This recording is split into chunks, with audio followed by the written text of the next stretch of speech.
بسم اللہ الرحمن الرحیم۔ اچھا مسلمان اور اس کی نشانی۔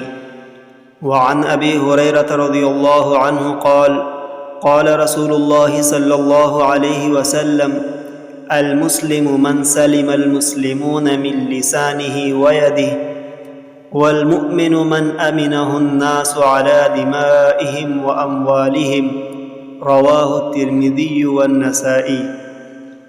ترجمہ: حضرت ابو ہریرہ رضی اللہ عنہ بیان کرتے ہیں، رسول اللہ صلی اللہ علیہ وسلم نے فرمایا، مسلمان وہ ہے جس کی زبان اور جس کے ہاتھ سے مسلمان محفوظ رہیں، اور مومن وہ ہے جس سے لوگ اپنی جانوں اور مالوں کے بارے میں بے خوف ہوں۔